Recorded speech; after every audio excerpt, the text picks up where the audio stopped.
On poursuit avec l'analyse de Xavier Van Lierde. Bonjour et merci d'être avec nous. Bonjour Liselotte, bonjour Richard. Et je suis Bonjour. également avec Richard de 16. Vous trahissez la surprise. Xavier Van Lierde, vous allez nous parler, alors non pas de cette magnifique veste que vous avez, j'ai apparemment la même, donc je ne peux que vous féliciter vos choix vestimentaires, mais vous allez nous parler, je devance les auditeurs qui vont commenter ça sur YouTube, mais vous allez nous parler donc de ces écoles de commerce qui subissent elles aussi l'idéologie écolo, qui ne se cantonne pas en fait à nos grandes écoles.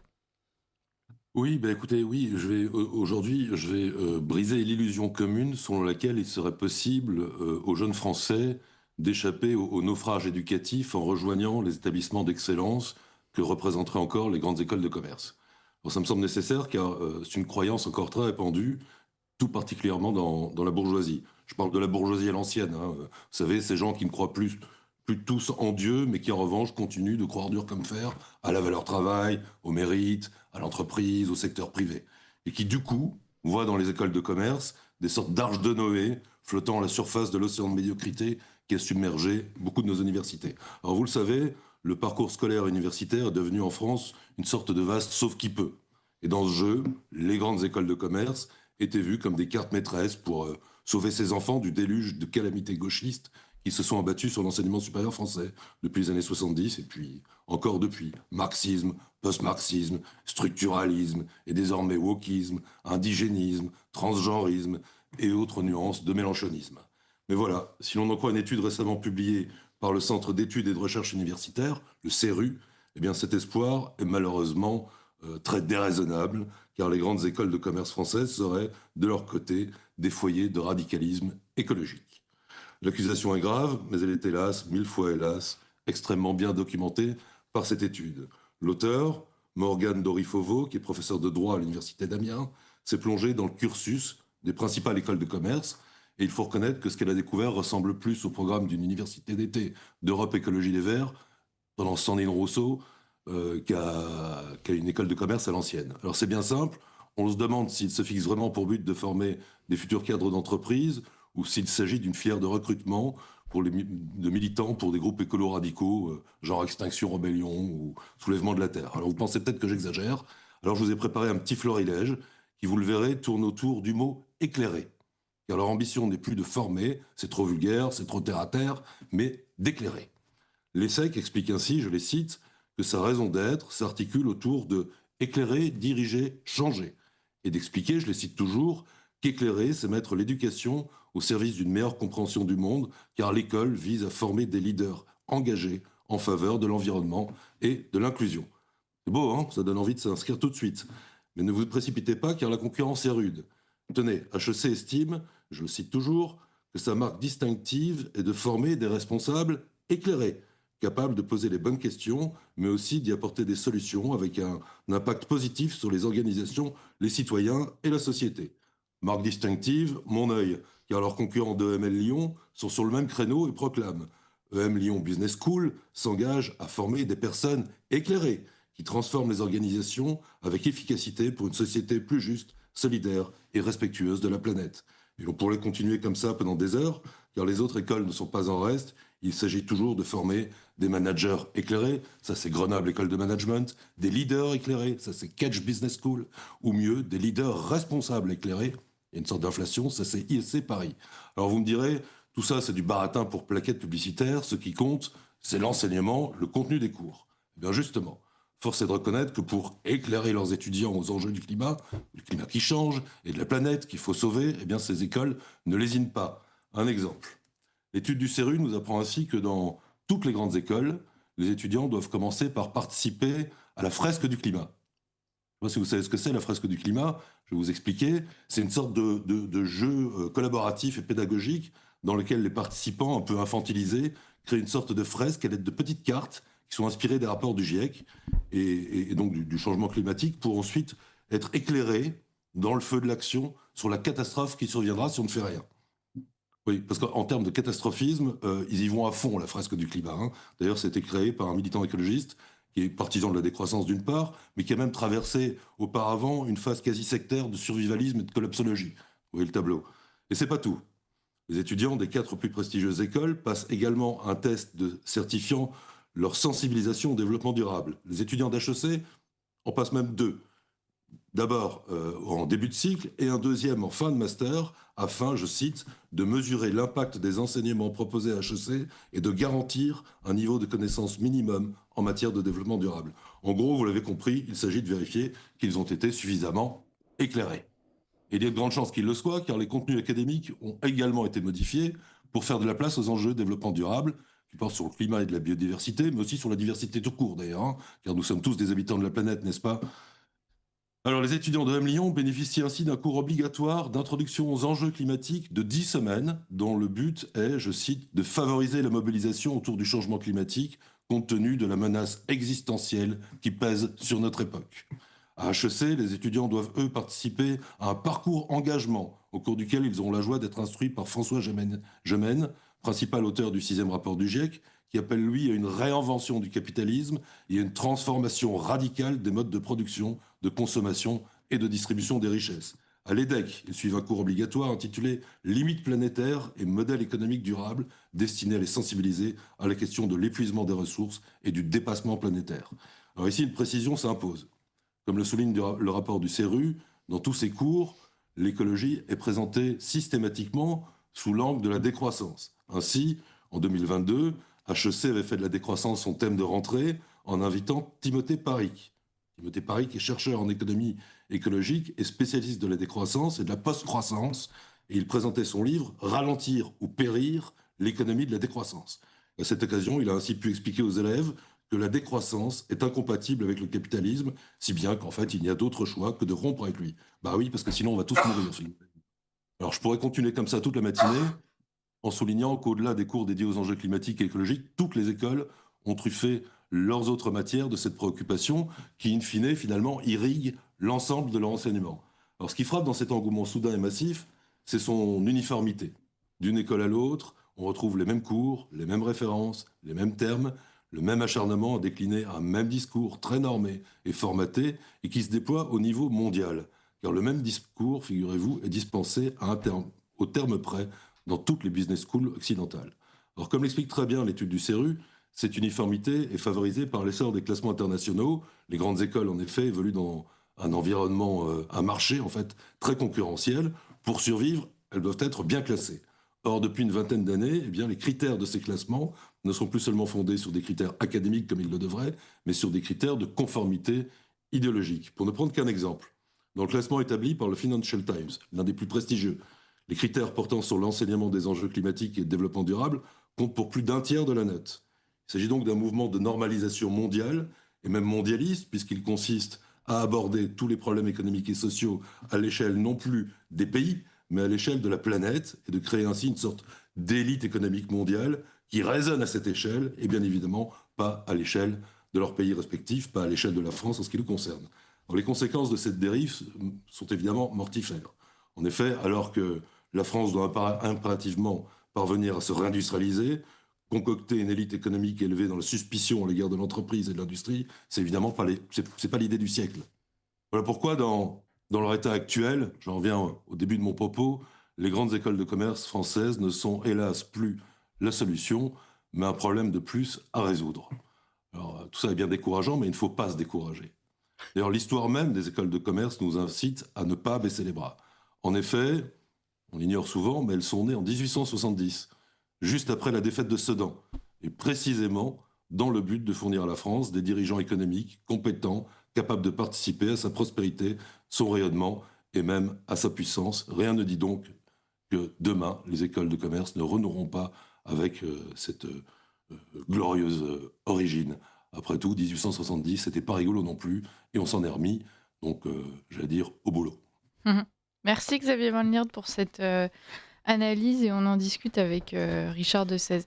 Ce qui est intéressant, c'est qu'on On voit que, notamment dans la sphère politique, il y a une survalorisation en ce moment des profils de techniciens. On nous explique que ce sont des gens qui maîtrisent les chiffres, qui sont doués donc, en banque, en termes de gestion d'entreprise. On valorise souvent ce genre de cursus pour nous expliquer que du coup, ce sont de très bons dirigeants.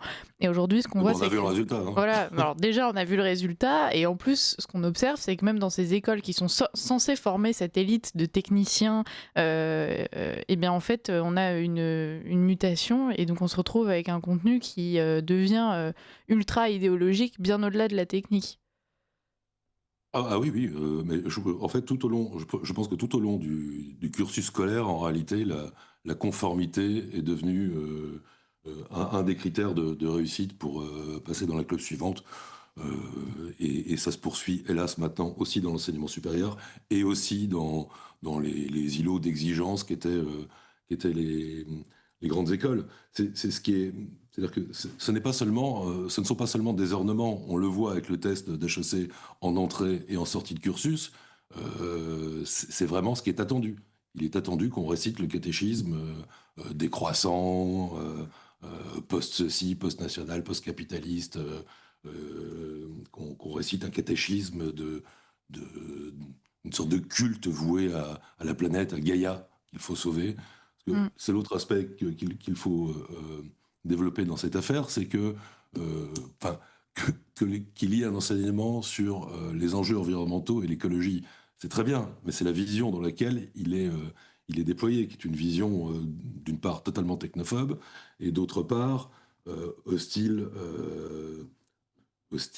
même à l'humanité en quelque sorte. C'est-à-dire que l'homme est vu comme un prédateur qui serait extérieur à la création, extérieur à l'environnement et qui viendrait le détruire. C'est-à-dire qu'il n'est plus dans l'équation pour ces gens-là.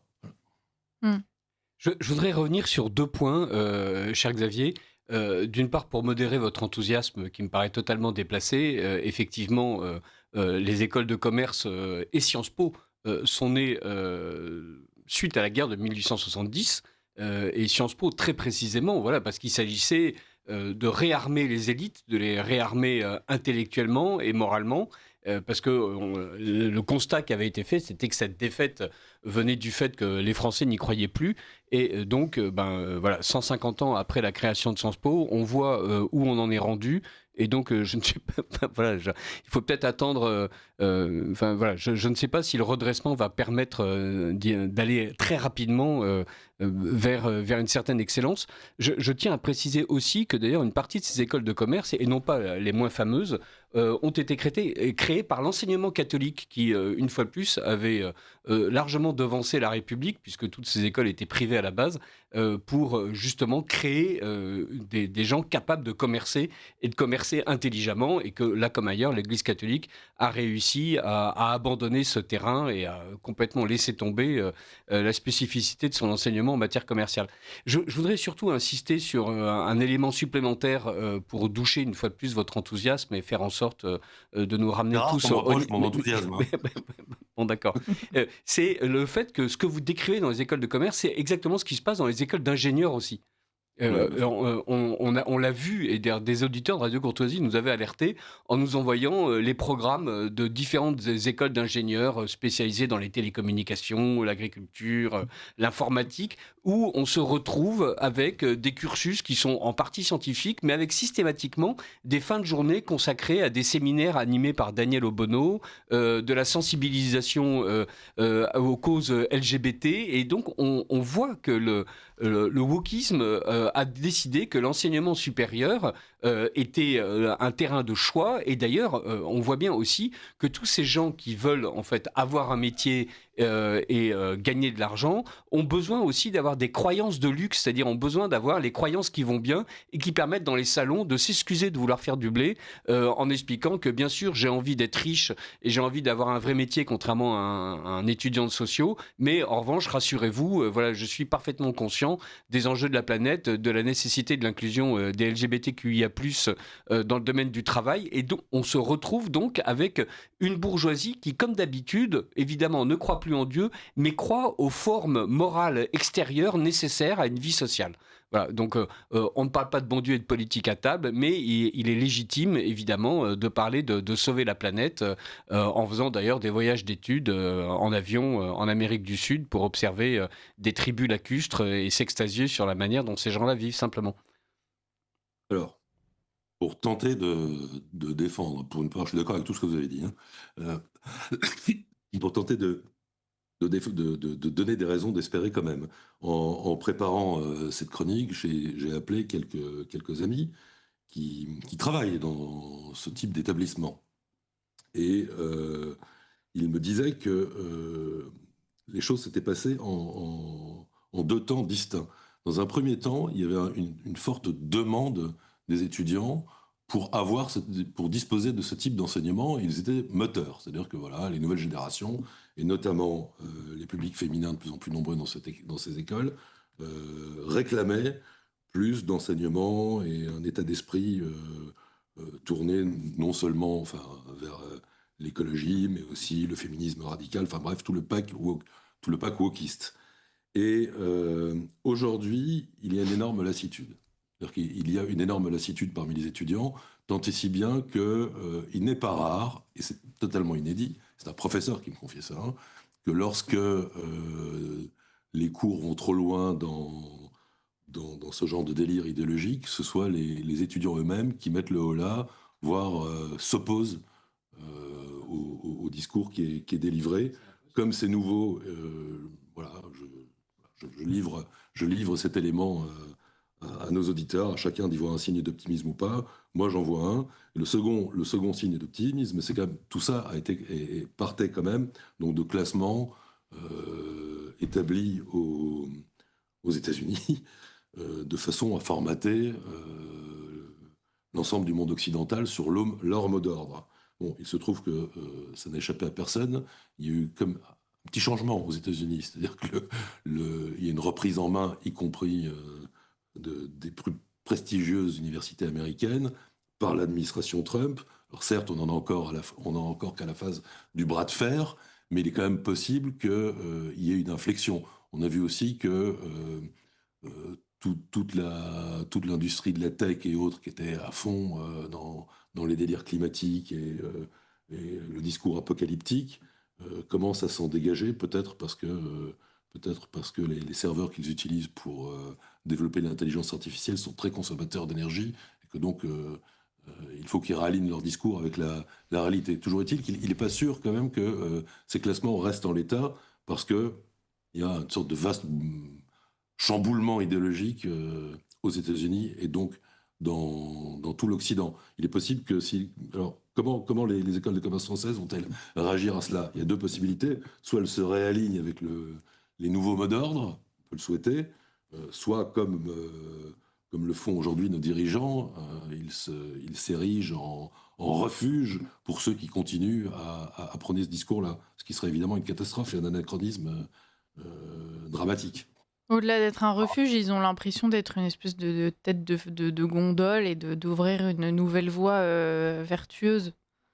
Oui, ça c'était, le discours un peu messianique, certes persiste, mais c'était plutôt la phase précédente. Depuis qu'il y a la contre-révolution conservatrice trumpienne, l'Europe se voit plutôt comme une terre d'asile pour ces idées-là et pour ses promoteurs. Alors, en même temps, je voudrais ce coup-ci ajouter une note d'espoir double. D'abord en m'appuyant sur Bill Gates, qui a été notre héros à tous à Radio Courtoisie depuis des décennies, qui lui-même est en train de remettre en jeu, en fait, en question le récit catastrophique, ou plutôt catastrophiste du climat, et en expliquant qu'en fait, il y a des solutions techniques. Et donc, brusquement, l'un des apôtres attention, ne faisons plus rien, on va tous mourir, faisons en sorte que les femmes ne soient plus fertiles et débrouillons-nous pour nous asiler quand on est milliardaire dans des îles, et sinon, pour les autres, faites en sorte de vivre dans des clapiers, est en train d'expliquer qu'on peut enfin imaginer de vraies solutions technologiques. Alors, je ne dis pas que son technosolutionnisme soit plus intelligent que son catastrophisme, mais on sent qu'on change de paradigme et donc ça va être plus difficile de vendre à des étudiants qui voient Bill Gates expliquer qu'en fait, il ne faut pas s'inquiéter, qu'il faut continuer à avoir peur. Et par ailleurs, Jean Covici, ce chercheur, qui par ailleurs est décroissant, bien sûr, et qui est l'un des plus fervents apôtres de l'énergie nucléaire et donc de l'industrie nucléaire en France, donne régulièrement des cours et anime des séminaires dans tout ce qui est grandes écoles. Et donc lui aussi, en fait, contribue à changer en quelque sorte le discours woko-gauchiste que vous dénonciez. Et donc, et on sent qu'un certain nombre d'étudiants se disent que finalement, on peut être ingénieur ou commercial sans pour autant devoir sacrifier à Gaïa et à toutes ces idioties de décroissance, qui par ailleurs ne sont pas complètement idiotes. Jean Covici, c'est paradoxal. Effectivement, c'est un allié de l'industrie nucléaire, et tant mieux. Il en est un fervent partisan, vous l'avez dit. Mais dans le même temps, c'est aussi un fervent partisan de la décroissance. Et de la décroissance version totalitaire, puisque il explique à qui veut bien l'entendre que la décroissance ne pourra pas se faire dans le cadre d'un régime démocratique. C'est pas possible, c'est antinomique. Comme il est favorable à la décroissance, j'en conclus que voilà, pour lui, on peut balancer la démocratie par-dessus bord et imposer les mesures de décroissance au peuple de façon autoritaire, voire totalitaire. C'est pas hyper rassurant quand même, quoi. Enfin, non, mais ça contribue à faire évoluer les mentalités, indépendamment du fait d'adhérer à son discours. On a aussi quand même reçu à notre antenne des profs qui, eux, se sont fait virer parce que, bien que très compétents, l'administration de leurs écoles a estimé que ces compétences-là valaient bien peu à côté du danger qu'ils pouvaient représenter parce qu'ils remettaient en question les causes anthropiques du réchauffement climatique, par exemple. Même pas le réchauffement climatique dans son ensemble. Il y a simplement un point qui diverge, c'est-à-dire que l'homme ne serait peut-être pas la cause de tous les maux de la planète et il a été viré. Oui, je pense qu'on est entre deux mondes. Voilà. Sur bien des sujets, nous sommes entre deux mondes. Les discours tels que décrits dans les plaquettes et les cursus académiques de ces écoles de commerce, à mon avis, appartiennent quand même pour une grande part à une ère idéologique qui est en train de s'effacer. Voilà. En tout cas, on ne peut que le souhaiter, mais il y a des résistances. On est entre deux, donc l'ancien monde fait de la résistance et le nouveau pousse de plus en plus fort. Est-ce qu'en même temps, il n'y a quand même pas toujours, quand vous disiez que l'un des facteurs de ce changement idéologique dans les écoles, c'est la volonté aussi d'avoir toujours une meilleure note dans les classements qui sont établis. Est-ce que justement, on ne va pas assister à une baisse de compétences par souci idéologique? C'est-à-dire que l'idéologie prend tellement de place qu'évidemment, c'est quand même des heures de cours en moins, c'est des profs qui peuvent être virés. Est-ce qu'à terme, on ne va pas se heurter à un mur? Et est-ce que ce n'est pas justement ce mur-là qui va pousser les écoles à relancer des cours un peu moins idéologiques? Oui, il y a une baisse de niveau, et puis aussi les étudiants qui sortent de ces écoles arrivent dans l'entreprise comme des redresseurs de tort, et ça lasse quand même un certain nombre d'employeurs qui maintenant sont extrêmement inquiets de recruter ce type de profil. Donc le marché devrait aussi faire son œuvre, et on voit d'ailleurs un certain nombre d'entreprises tenter de résoudre leurs problèmes de recrutement et la méfiance que suscite ce type de profil en développant davantage, bien d'ailleurs, les formations internes plutôt que le recrutement externe, et notamment de jeunes qui sont passés par ces écoles. Voilà. Et c'est aussi une chance d'ailleurs pour les seniors. On est en train de se rendre compte, évidemment, que ceux qui ont été élevés avec un consumérisme triomphant, donc on peut évidemment le regretter, sont moins sensibles à l'idée de saboter les entreprises qui les emploient pour faire en sorte de faire advenir un monde meilleur totalement utopique. Et donc eux commencent à être prisés. Et il y a surtout, je pense, une vraie dichotomie entre les grandes entreprises et les petites, dire les PME et les ETI. vont prudemment dans le sens d'une écologie responsable, c'est-à-dire voilà, ils sont capables de transformer avec la Ligue de protection des oiseaux une partie des espaces verts autour des usines en y plantant des haies, mais ils ne sont pas non plus en train de revoir à la baisse l'intégralité des processus pour être certain de produire beaucoup moins ou de produire de la manière la plus propre possible en faisant en sorte de, comment dire, ruiner l'entreprise dans les équipements.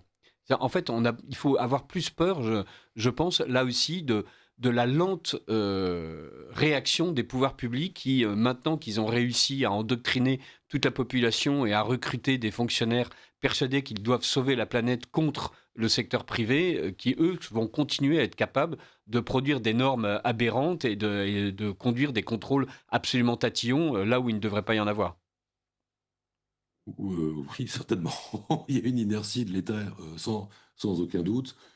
Je pense quand même qu'il y a quelques catastrophes annoncées ou en cours, comme l'autodestruction de l'industrie automobile française et européenne euh, en raison de ces objectifs, qui commencent à servir de cas d'école pour de nombreux autres dirigeants d'entreprises industrielles.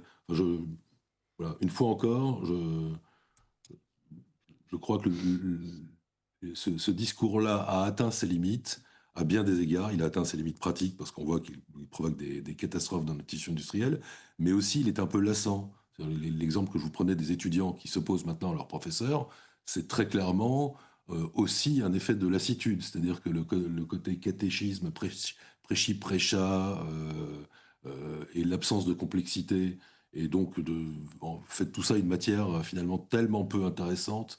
Enfin, être conforme, en fait, ça ne rassasie pas. Et malgré tout, la plupart des étudiants qui se retrouvent en école de commerce sont des gens qui ont, d'une part, ont payé très cher leurs études et devront les rembourser ensuite, et aussi sont plutôt, malgré tout, de bons élèves qui se sont astreints à beaucoup travailler, faire des prépas et autres. Et il y a une forme de déception, me disait le prof dont je vous parlais tout à l'heure, une forme de déception de ces étudiants face à l'enseignement qu'ils reçoivent. Donc il y a une demande d'exigence et d'excellence académique qui vient de la base. Parce qu'effectivement, faire HEC, c'est presque 70 000 euros sur l'ensemble du cursus, hein. Donc il y a intérêt à avoir un petit retour sur investissement quand même.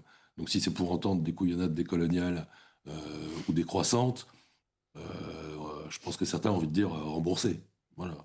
Alors, rembourser et en même temps, Finissez votre phrase. et en même temps, on se retrouve avec l'idée que ce qui est important aussi, c'est la constitution d'un groupe aux idées homogènes et que c'est pas grave. On rentre dans une entreprise et quand on sort d'HEC, on est porté en fait par son diplôme et par l'entreprise dans laquelle on rentre. Donc je pense que c'est les petites écoles de commerce et les petites écoles d'ingénieurs qui vont réussir à nous sauver du wokisme dans l'enseignement supérieur. Et dans l'entreprise. Voilà, donc on termine là-dessus. Merci beaucoup Richard Desèze d'avoir été avec moi pour cet entretien et merci à vous surtout Xavier Van Lierde pour cette nouvelle analyse et comme d'habitude, on espère que les choses iront vers le mieux.